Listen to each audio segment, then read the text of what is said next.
जय हिंद दोस्तों, मैं राकेश आप लोगों को आपके अपने YouTube चैनल पर स्वागत करता हूं। आज के इस वीडियो में मैं बिहार एसएससी के लेटेस्ट अपडेट के रिगार्डिंग बात करूंगा कि आखिर जिन बच्चों के 100 के आसपास नंबर आ रहे हैं अब उनको क्या करना चाहिए। इसके बाद कि डॉक्यूमेंट्स वेरिफिकेशन कब होगा, और अगर इसके आगे जो हम इस वीडियो में बात करेंगे कि कौन कौन सा डॉक्यूमेंट्स लगेगा डॉक्यूमेंट्स वेरिफिकेशन के टाइम में, और डॉक्यूमेंट्स वेरिफिकेशन पहले होगा या बाद में होगा, इन सारे मुद्दों पर आज हम बात करेंगे इस वीडियो के माध्यम से। तो कृपया वीडियो को अंत तक देखिएगा, और यदि आपको वीडियो पसंद आए तो कृपया वीडियो को लाइक और चैनल को सब्सक्राइब ज़रूर कर लीजिएगा, ताकि जो बिहार एसएससी से रिलेटेड जो लेटेस्ट अपडेट होगा वो आपको हम दे सकें। तो चलिए स्टार्ट करते हैं इस वीडियो में। सबसे पहली बात कि आप लोग जानते होंगे कि बिहार एसएससी का टाइपिंग टेस्ट जो है वह आपका 13 जुलाई से 17 जुलाई तक था, जो पूरा कहिए तो क्लियर हो गया। किसी तरह से बिहार एसएससी ने उस टाइपिंग टेस्ट को मतलब कंप्लीट कर लिया, कह लीजिए तो एक तरह से फॉर्मेट था, एक तरह से आप कह लीजिए फॉर्मेलिटी उसने पूरा कर लिया। क्योंकि टाइपिंग टेस्ट में बहुत सारे स्टूडेंट्स को दिक्कतें आई, परेशानियां हुई, उसको नज़रअंदाज करते हुए टीसीएस के द्वारा बिहार एसएससी का टाइपिंग टेस्ट मतलब कंप्लीट करा लिया गया, जिसमें आप जानते होंगे कि लगभग 80% बच्चों का टाइपिंग टेस्ट में परेशानियां का सामना करना पड़ा है। लगभग 80% स्टूडेंट्स जो हैं उनको टाइपिंग टेस्ट में परेशानी हुई है, चाहे वो कीबोर्ड को लेकर के हो, चाहे मैटर्स को लेकर के हो, और चाहे पैसेज को लेकर के हो, इन सब को लेकर के, चाहे टाइमिंग को लेकर के हो। किसी कोई बोल रहा है कि हमको 7 मिनट मिला, तो किसी को 5 मिनट मिला, जो भी था किसी तरह से बिहार एसएससी ने अपना कोरम पूरा कर लिया है। अब रही बात कि जैसा कि आप जानते हैं कि जिनका टाइपिंग टेस्ट अगर अच्छा गया होगा, जिनकी स्पीड अच्छी होगी, 45 के आसपास होगा, वो आराम से अपना टाइपिंग टेस्ट को क्लियर कर रहे हैं। और आप अगर टाइपिंग टेस्ट के रिव्यू को देखते हुए चलें तो आप यही कह सकते हैं कि जिन बच्चों का मार्क्स 90 प्लस बन रहा है जनरल कैटेगरी में, सब लोग का अगर टाइपिंग अगर अच्छा गया है उन लोगों का, तो उन लोगों का डेफिनेटली जॉब जो है पक्की है। क्योंकि टाइपिंग टेस्ट हार्ड होने के कारण से ज़्यादातर बच्चे परेशान हुए हैं उसमें, इसीलिए टाइपिंग पोस्ट का कट ऑफ मिनिमम आप मान के चलिए कि जनरल का 85 से 90 के बीच में रहेगा। इसीलिए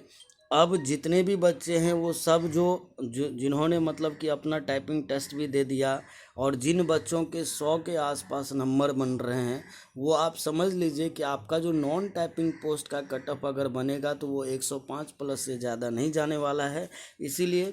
अगर हम बात करें तो बिहार एसएससी का जो कार्य करने की जो शैली है वो क्या है, वो किस तरह से काम करती है, अब इस पर बात करते हैं कि जब भी डॉक्यूमेंट्स मतलब कि कब डॉक्यूमेंट्स वेरिफिकेशन होगा, कब आपका फाइनल मेरिट बनेगा, इन सब पे अगर हम बात करें तो चलिए हम आपको पुराना पीडीएफ दिखा रहे हैं, जो ऑफिशियल वेबसाइट बिहार एसएससी का जो ऑफिशियल वेबसाइट है उस पर भी आपको दिख जाएगा। ये एक्चुअली आप देख रहे होंगे कि इसमें विज्ञापन संख्या 13010116 है, यानी ये पद ड्राइवर वाला जो पोस्ट आया था उसमें 10 फरवरी को इसने एक नोटिस जारी किए थी, जिसके कारण से इन्होंने जो टाइप मतलब कह लीजिए कि जो बच्चे रिटेन क्वालिफाई किए थे या ड्राइविंग टेस्ट को पास किए थे, उसके बाद आपको काउंसलिंग हेतु वह आमंत्रित करता है। यानी कि पहले मेरिट नहीं बनाता है, पहले क्या करेगा, जैसे अभी बिहार एसएससी का एग्ज़ाम हुआ है,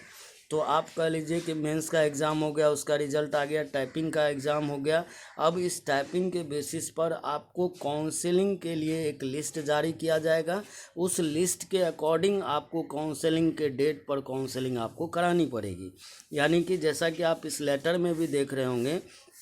कि सीधा सीधी कहा गया है कि आयोजन जो है काउंसलिंग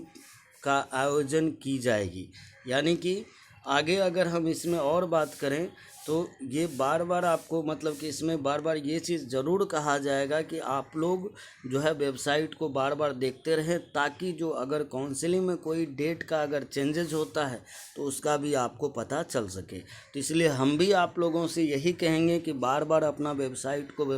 जो बिहार एसएससी का ऑफिशियल वेबसाइट है उसको बार बार चेक करते रहना है। अब उसके बाद रही बात कि अब तो ये तो क्लियर हो गया कि टाइपिंग के बाद अब जो है एक काउंसलिंग लिस्ट जारी होगी। कह लीजिए कि जो भी मार्क्स बेसिस पे टाइपिंग के रिजल्ट को लेकर के, टाइपिंग टेस्ट को लेकर के एक काउंसलिंग लिस्ट जारी होगी। उस काउंसलिंग लिस्ट में अगर हम बात करें कि उसमें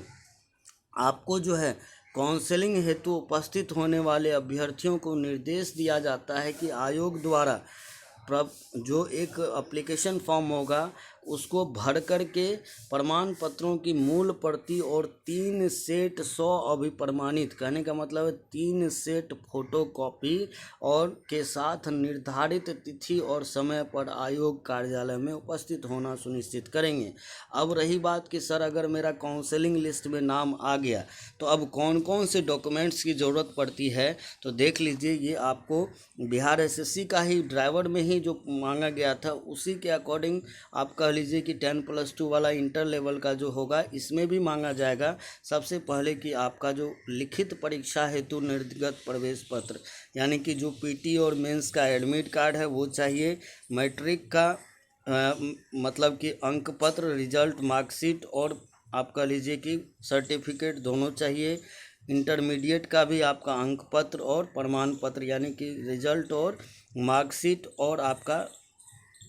सर्टिफिकेट, ये दोनों चाहिए। अगर कोई जाति से बिलोंग करते हैं यानी कि ओबीसी में है, बीसी में है, एससी में है, एसटी में है, तो उसका भी आपको फोटो स्टेट साथ में मूल प्रति भी चाहिए। उसके बाद अगर कोई स्वतंत्रता सेनानी के पोता पोती नाती नतनी हैं तो उसके लिए भी प्रमाण पत्र उनका भी चाहिए। अगर सरकारी सेवा में 3 वर्ष की निरंतर सेवा संबंधी अगर आप 3 वर्ष से किसी गवर्नमेंट में जॉब कर रहे हैं तो प्रमाण पत्र उसका भी चाहिए। सरकारी सेवा में कार्यरत अभ्यर्थियों के लिए, जो डिपार्टमेंटल स्टूडेंट्स होते हैं उसके लिए, अगर कोई भूतपूर्व सैनिक के लिए है तो भाई उसके लिए भी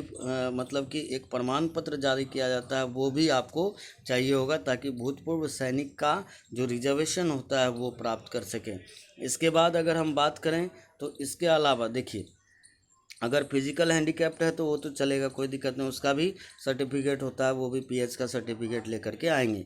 अब देखिए स्थानीय आवासीय प्रमाण पत्र यानी कि रेसिडेंशियल प्रूफ, जिसको आप कह लीजिए डोमिसाइल सर्टिफिकेट। उसके बाद आपका जो है आईडी प्रूफ लगता है, चाहे वो आधार कार्ड हो, वोटर आईडी कार्ड हो, पैन कार्ड लगेगा। और अंकित प्रमाण पत्र के साथ 3 पासपोर्ट साइज रंगीन फोटोग्राफ भी लाना होता है, जो हाल फिलहाल में बच्चे मतलब कि खिंचवाए होते हैं, उसका 3 कॉपी। और इन सारे डॉक्यूमेंट्स का 3 कॉपी बना करके मतलब फ़ोटो कॉपी सेट बना करके आपको आयोग में जमा करना होता है। अब रही बात कि सर हमने ये भी जमा कर दिया, अब देखिए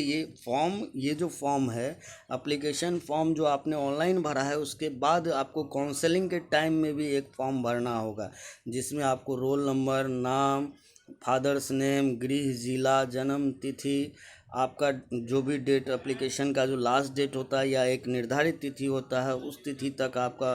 कितना उम्र हो रहा है, कितना महीना हो रहा है, कितना दिन हो रहा है, ये सब चीज़ें भर के आप कह लीजिए कौन सा आरक्षण है, तो बीसी में कौन सी कैटेगरी में आ रहे हैं, क्या है। उसके बाद मैट्रिक और इंटरमीडिएट का सत्र, उत्तीर्ण वर्ष, संस्थान का नाम, ये सब चीज़ें प्राप्तांक आपको भर करके और उम्मीदवार का हस्ताक्षर हो करके ये चीज़ जमा होता है। और आयोग कार्यालय में उम्मीदवार अपना से खुद से हस्ताक्षर करेंगे। और इसके बाद काउंसलिंग के बाद देखिए आपका क्या होता है कि अंतिम रूप से सफल पाए गए 336 जैसे ड्राइवर में ही जो आपका 4 जून को ये आया हुआ था मतलब रिजल्ट आता है, इसके बाद आपका फाइनल मेरिट लिस्ट यानी काउंसलिंग के बाद, क्योंकि काउंसलिंग में कई सारे बच्चे होंगे जो डॉक्यूमेंट्स वेरिफिकेशन में छटेंगे, तो जब डॉक्यूमेंट्स वेरिफिकेशन में छटेंगे कई सारे कारण होते हैं उसके छटने के, तो उसकी वजह से क्या होगा उसके बाद आपका जो है मेरिट लिस्ट बनता है और मेरिट लिस्ट तब जा कर के आपका फाइनल होता है। और फाइनल होने के बाद उस मेरिट लिस्ट में आपको विभाग